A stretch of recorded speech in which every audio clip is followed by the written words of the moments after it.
Welcome to Circuit 42. Circuit 42. The one-stop location for all things geek. This episode is brought to you by our sponsors, Dragon's Lair San Antonio and Gotham Newsstand.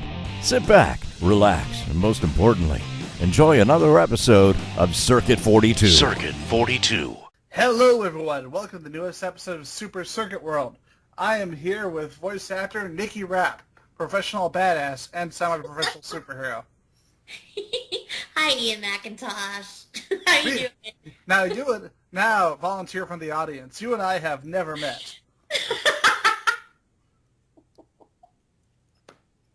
Yes. So, many know you as the voice of Child Sim from The Sims 2. But for those who don't know you, who are you, and what do you do? Well, Sul. Yes, I am Nicki Rapp. I was in The Sims for a very long time, but I live in Northern California. I've been voice acting for, like 18 years now. I started out doing CD-ROMs. Now I'm like doing super rad video games and cartoons and everything I've been working up to all these years. But yeah, I just live out here in the, Northern California near San Francisco. I live in Oakland. It's rad. I love it. What else do you want to know? What was the first game that you did? Like, what was the one that really brought you out there into the wild and crazy world of voice acting? Honestly, I believe, well, Sims and Psychonauts, it was kind of around, no, actually, Psychonauts was first, but Psychonauts was such a delayed thing because it came out, and I had no idea of, I didn't know how rad Tim Schafer was with all his LucasArts stuff. I was new in the business, so, Psychonauts was the first thing I really started working on, and then The Sims came second, and I think just because I was in it for so long, I really feel like that was such a big thing in my life, but I was so secret. People don't know you. People don't even realize we talk. They're all, oh, I thought they just mumbled. I'm all, no, it's Simlish. It's a language. But yeah. But Psychonauts was the first thing, but I didn't really know the magnitude of Psychonauts really for a very long time. I mean, not until really The Walking Dead, when I was Lily in The Walking Dead, and then people started being like, oh my gosh, you were Lily in Psychonauts, and then all this craziness with all the Lilies started coming up. Oh, quickly in regard to Psychonauts, for those who don't know, while the game is hugely popular now, when it came out, it was not initially a big hit on release. Critically, it did really well. But it really only got picked up by, or recognized a couple years later. Yeah. Yep. It's true. Which is too bad, because I could be wrong, but I think that was the first game by Double Fine. The first one. No, you're not wrong at all. That was the number one first game they did. Now, something interesting you told me, because a lot of people who play games, watch cartoons, etc., a lot of people assume that, with some shows, that they have all the voice actors together when they do their performances. And if not together in the same room, which is not a standard, unless you work in weird CD or Japanese animated studios that we don't talk about. A lot of people don't realize that you guys many times work separately, miles away from each other. Yeah, mostly it is. We're never in sessions at the same time. The only sessions I've had together, I did, when I did Long Live the Royals at Cartoon Network, when we did the pilot, I was with everyone. And when I recorded The Sims, I was with Georgina Kidder for Sims 3. She played the boy child, and I was the girl child. But for Sims 2, I recorded completely by myself, which is crazy. And, yeah, it's just rare that you work with anyone, and when you do, it's really fantastic, but it's really rare, and it amazes me constantly that, especially with the Walking Dead game, I was so impressed with the editing, how we really all did sound like we were together in these fighting scenes and everything, and it's awesome. I love it, but I wish we were together when we recorded. I remember when you and I met at Phoenix Comic Con, you had a great story about how you met Richard Horvitz. Yeah, I mean, I was at Kawaii Con a few years ago, and it was the first con I'd done ever, and he was one of the guests, and I felt kind of shy to go up and talk to him because he's super famous, and I'm just like, hey, but I went up and I was like, oh my gosh, you're my boyfriend, and then I was like, I was Lily, and he signed a picture for me, my love, my Lily, and like, it was so awesome, but it's crazy to me that we never met. All that time during Psychonauts, all that stuff, we never met. In all these years. It was like, 8 years or something. It's crazy. That is completely nuts. I mean, I when know. we had Amber Nash from Archer on, and she Uh-huh. talked about how like she never sees anybody else because almost everyone is in California, and she's over in Georgia with like Oh, one of the voice actor. wow. Yeah. Yeah. Yeah, But I mean, it could be anywhere. now in Walking Dead, you played the surprisingly named Lily, Yes. The one everyone hated. the one that I'm not gonna lie, I may have kicked out of the trailer and left to die. I'm assuming she's fine. I believe she's fine. I really, truly believe that she is still out there leading another group. I do believe it. I don't know if she'll ever come back into the game. I don't think she will, but I would love it if she did. And I do really think that she would be leading some other group. I think she was just too tough. She was too strong, I don't think she would give up. So I gotta ask you, considering your personality and just, in my opinion, how much of a sweetheart you are, Oh, thanks. are people surprised when they find out that you're the voice of Lily? Yeah, they are actually. They're like, first of all, they're like, you don't sound anything like her. I'm like, yeah, it's voice acting. But I mean, no, people are surprised that I'm nice, I think. And, Melissa Hutchison, who plays Clementine, we're at a lot of Walker Stalkers. I'm there, and she's a guest there, and she does little panels, and she always mentions, that I'm there, and that I'm actually a really nice person. But people do. I have a banner at cons with my picture on it and all my characters, and Lily's face is very prominent on there. And sometimes people see that face and they just don't even want to talk to me. People had such like you. I mean, there were people that really loved her that thought she was, she had a really hard time and all this stuff happened, but the people that hate her, they just hate her. I mean, I got hate emails. I got all kinds of stuff. I was like, I'm an actor. Like, I mean, and at first I took it personally, like people just were hating on me, but I'm like, I guess that means I did a good job. So, it's crazy though. Yeah, just having met a number of the Walking Dead cast, it's kind of ironic that like the characters that people seem to hate the most, the actors always seem to be like some of the nicest. Like what was it, Andrea? Yeah, yeah, yeah. It's so funny. Like first thing I said to her, I came over to her and I was talking to her, and it's weird how you see some actors where they have to light them to make them look like they do on screen. Yeah. With her, it seems like they had to underplay it to make her look like she did in The Walking Dead. Wow. And I came up to her, the first thing I said to her was, first I gotta tell you, you are probably, having met a number of the people from The Walking Dead, you are easily one of the sweetest people I've ever met. Wow. And I said, and you play the character I hate the most. That's awesome. Yeah, that's funny. I think there's part of it, like, I don't know, there was something that I really enjoyed about playing Lily because it's just not my personality. And I don't know, it was like I got to really just unleash some sort of fury or something. But, I got to cuss a lot, and that was fun, and the writing was so good, and she was just a really strong and well-written character, and I don't know, it was fun to play someone so opposite than me. I felt like I was really getting to act, like totally escaping Nikki, if that makes sense. That makes perfect sense. Yeah. To lead into the next thing I want to talk about, one of the great things about the work that you did with Telltale and Telltale as a whole is that I absolutely loved the old LucasArts adventure games. Oh, yay! That's rad.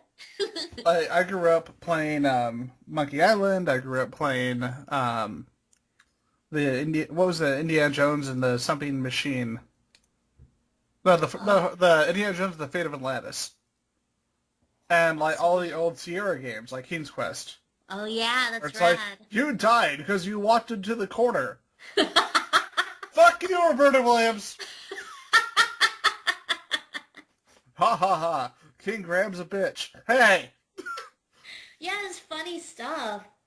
Now, you actually came into one of my favorite game franchises I just mentioned, Monkey Island, Yes. as Morgan the Flay, like one of the Yes. like fan favorite characters of the Monkey Island games.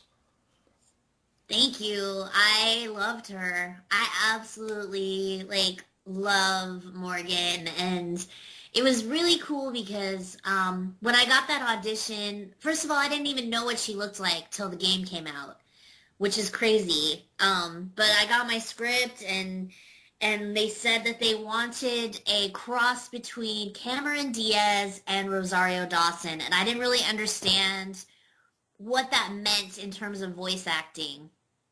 But I was reading the script, and what I picked up on was that Morgan was a fangirl for Guybrush. She had a huge crush on him, and so when I read for the character, I played up more on that. I probably made her a little bit younger, but that's what I did. And when I ended up booking it, Mark Daron told me that, they had a different kind of vision for the character, but they really liked what I brought to her. And so that was, really great. I felt like it was just very cool. And she is such a cool character. And I hate that the way it ended and there's no more. Oh, God, it ended so crazy. There just could have been so much more that happened with that story. Was it just a legal thing or what? No, I think that, it was after Monkey Island was, I think they did Back to the Future. I think they started doing more franchises, and, it's like the stuff that has come along. They're doing huge, huge things now. So I think it's probably done, but I mean, I would have loved to see that story continue. I really thought it was going to, because Morgan is just there. She was such another well-written character, and she was vulnerable, and she was strong, and she was so sassy. I feel like I play a lot of characters that are kind of like that. I was gonna say, is this a personal choice in the roles that you do? No, I mean, it's like I get the auditions, and I just try to put my mark on them and put me into things. And, especially with Walking Dead, when I got that audition for Lily, I really was like, first of all, I was having a shitty day. I don't even know what happened that day, but I remember I got home and I saw that audition, and I'm like, why would they send me this? I would never get cast as a part like this. I was completely like, whatever. But you know what? I'm like, I got to do it. So I read the script, and I'm like, man, this is just fitting how I feel today. And she was cussing, and she was angry, and there were quiet moments of anger just seething. And I was like, ooh, so I just found this voice inside of me, and I did it. And I think I had 3 callbacks, and then they finally booked me for the part. But it was a long process. One time, actually, I was going to San Antonio, and the first time I went, and I'd gotten the callback in the air, and so we found I think it was at some community college. They let us use a recording booth, and so I went in and did my auditions, and it was crazy. I did it again, and then I booked it. So yeah, but it's just I never know what's gonna happen. I don't know, I kind of went off on a tangent there. No, tangent. This is Circuit 42. Tangents are a standard. All right, cool. So, regarding this and also your work on Sam Max, did you have any experience with these games before you came on for the roles? No, I didn't. And that was the whole thing when I started learning about Monkey Island, was when I learned about the connection with Tim Schafer. And, I just thought that was really, really cool. That I got to be involved in something else that he had done in the past. And, yeah, I mean, I didn't know anything. And then Sam and Max, like, I just got an email from my agent one day, and they wanted me to, I guess they've been auditioning a lot of men for the role, but a lot of men can't really sound like little boys as well as women can. So, I mean, there's are you Richard saying that Bart Corbin. Simpson? Sorry, no. Wait, what? Wait, are you saying that Bart Simpson wasn't played by a boy at all? Not at all. Dun, dun, dun. Yeah, but I mean, there are some men for sure. Like Richard Horvitz is like, come on, like he's perfect. As that's his voice. Like that's him. When I met him, I'm like, you are Raz. Like it's so crazy. But shoot, I just lost my train of thought. We were talking about Sam and Max. Yeah. Originally they were going to auditioning men for the role. Yes. So basically, I got an email, and they're like, there was some kid in that show Rome, which I still haven't watched. I just watched some clips, but they wanted Sam and Mac to kind of sound like this kid, like a snotty, like British bratty, So that was cool because that just came along, and then I got it. And then I didn't really know much about Sam and Max, but it's so funny. Like, I would have loved to do more of that. Like, I would love more Tales of Monkey Island. I wish Morgan could have had her own game. I think, like, her pre-story would have been amazing. Like, knowing what her life was like, but it was a long time ago now. It's so funny. Back in, I think it was San Diego, I got to meet Supercell, the creator of Sam and Max. Oh, cool. And I didn't realize that while he did create Sam Max, I didn't realize he was the cover painter for all those really awesome LucasArts adventure games, like for Monkey Island, Maniac Mansion. Those were all by him. Wow, that's really cool. Yeah. And apparently, now he's working for Pixar.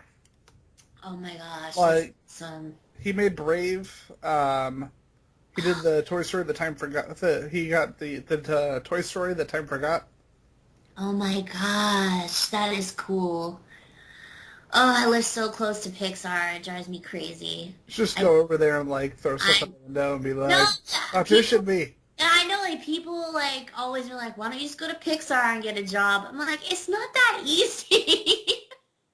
Even though everybody, when Brave came out, everyone's like, oh my god, is that you? Are you doing the voice? She looks just like you. I'm like, I wish I was doing the voice of Merida. Come on. Like, it was just that hair. But yeah. But anyway, Pixar is really close. It's really, really cool that it's so close. It's inspirational, I see it. I'm like, someday. What I always think is weird, like, having lived in California for a little while, is that like the main Disney Studios building is right near USC.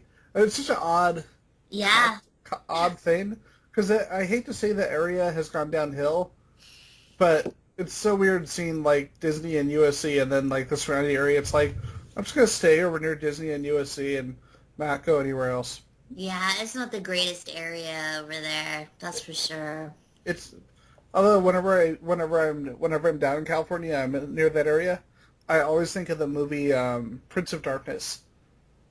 Because if you remember the church, there's the church they film in. There's a church like right down the street from the USC. Oh, crazy. And the campus is the USC campus because John Carpenter graduated from there. Oh my gosh. Wow, I'm getting some trivia today.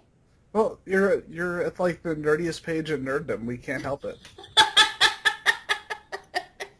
That's cool. I'm alright with that. That's rad. So what is your favorite character that you've played? Because I've talked about some of my favorites. What is your favorite? Oh, gosh. Oh, man. I mean, I love all my characters for different reasons. I mean, I loved being a sim because, it was just being an 8-year-old kid, playing an 8-year-old kid, I got to just have temper tantrums and freak out. I loved that. Like, you don't get to do that when you're a grown-up. That felt good. I love Lily in The Walking Dead because she was, like, really everything I'm not. And I really, really loved just getting into that character. Like, I had a hard time getting out of that character. Like, not getting out of it, but just, I was always very wrecked after I would play that part. I would have to go home and sleep and cry. I mean, that sounds so crazy and dramatic, but it was just, it was very hard. And every time I went in for a session, it was like something really traumatic that I was like, how am I going to act this? How do I do this? But you just get in it and you do it. But, I mean, really, my favorite character is Lily from Psychonauts, because in some ways, I feel most like her in some ways. I love her wit. I love her sass. I love that she doesn't take any shit. And she's really has been a big character in my life too. And I'm just very proud. I'm very, very proud of that character. I'm very proud of her. And I'm really proud to be like in Double Fine games. They're just my favorites to work with.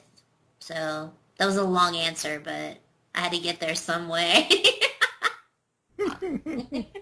That snort.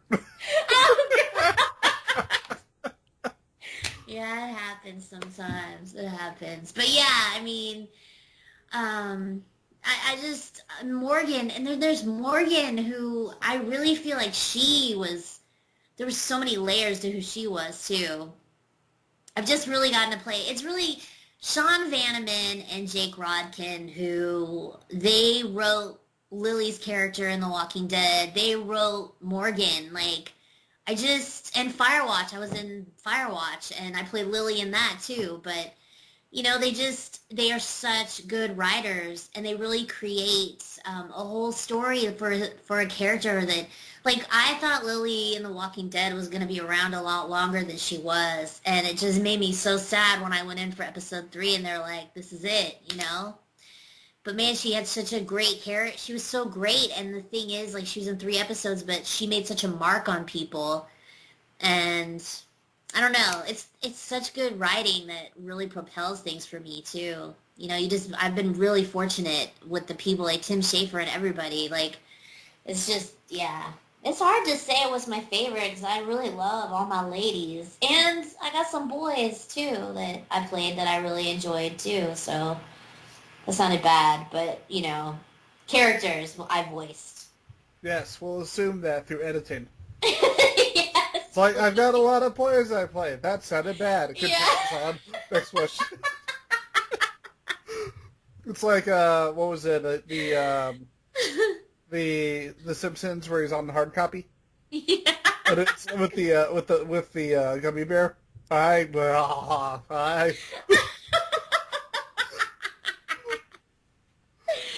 Yeah, it's always have to be careful when I say I play boys. I'm like, no, I have to change that phrasing. So, yeah. It's like, I play boys. It often confuses people. That is hilarious. Yeah, it does. It does. Yeah. Okay, so what are there any games that you have coming up that you can talk about? The only thing I can really talk about is Psychonauts 2. I got some other stuff coming up, but I gotta be quiet. I mean, a cool thing that has happened, that may happen, I just got excited, was I was in a Cartoon Network miniseries last fall called Long Live the Royals, and it had won an Emmy for the pilot a few years ago for storyboarding.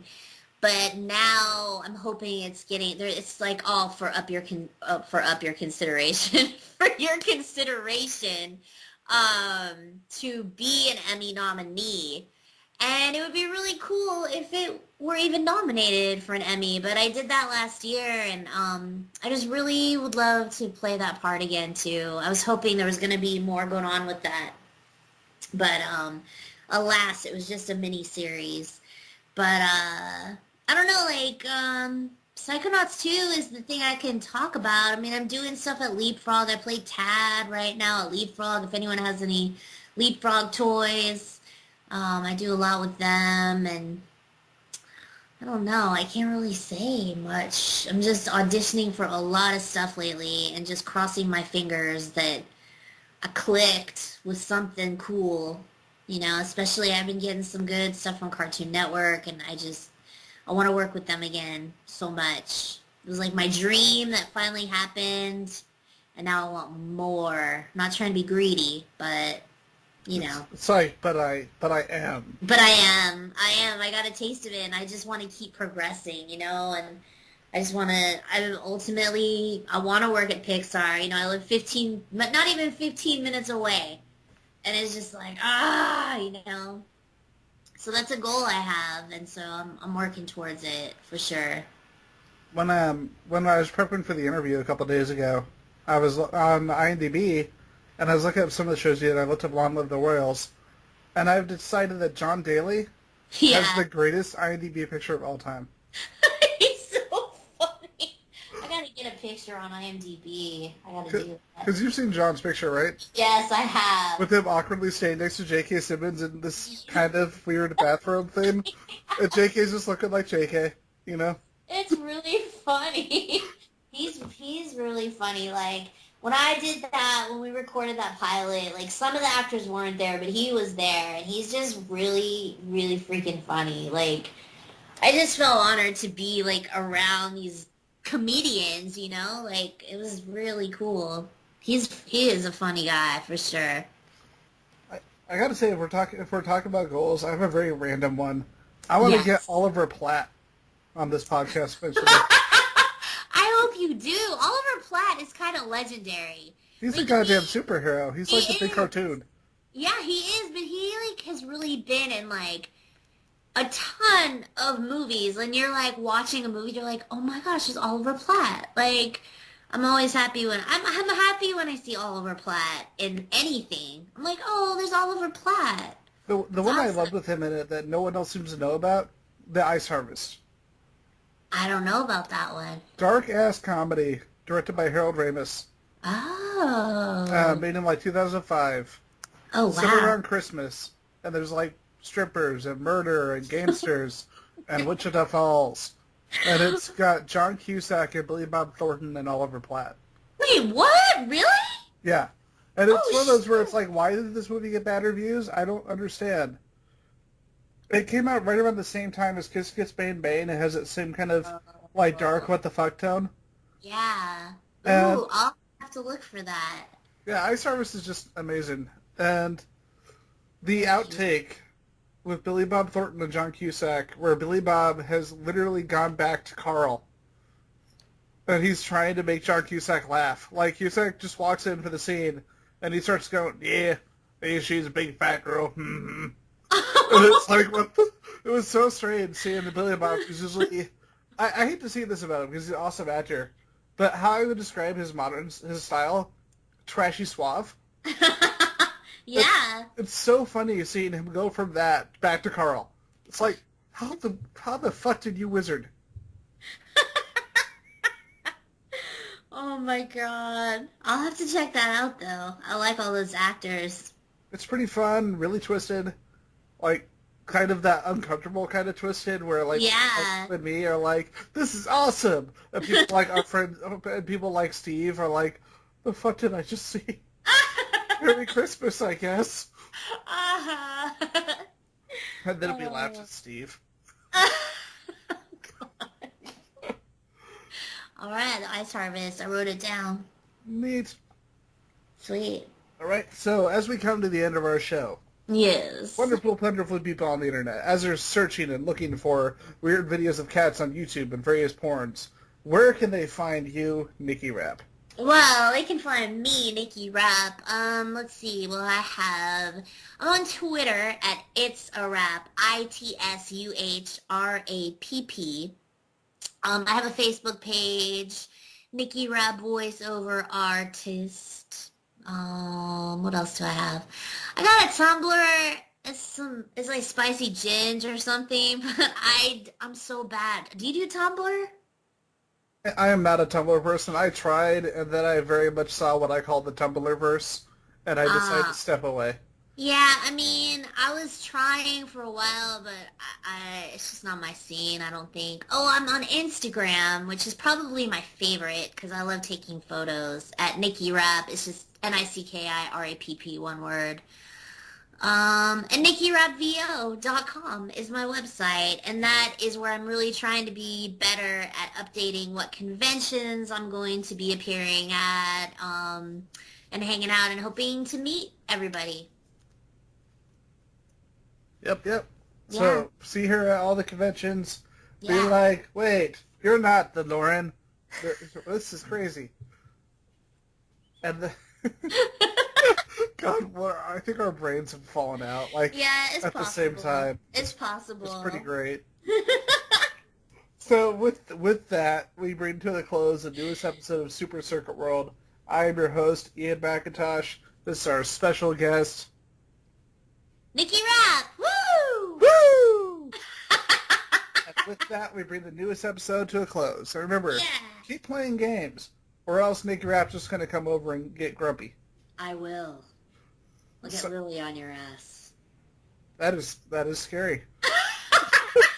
That transition. And with that transition, we bring this episode to a close. Good night, everybody. You've been listening to Circuit 42, brought to you by Dragon's Lair San Antonio and Gotham Newsstand. Join us for our next episode. For all things geek. Circuit 42.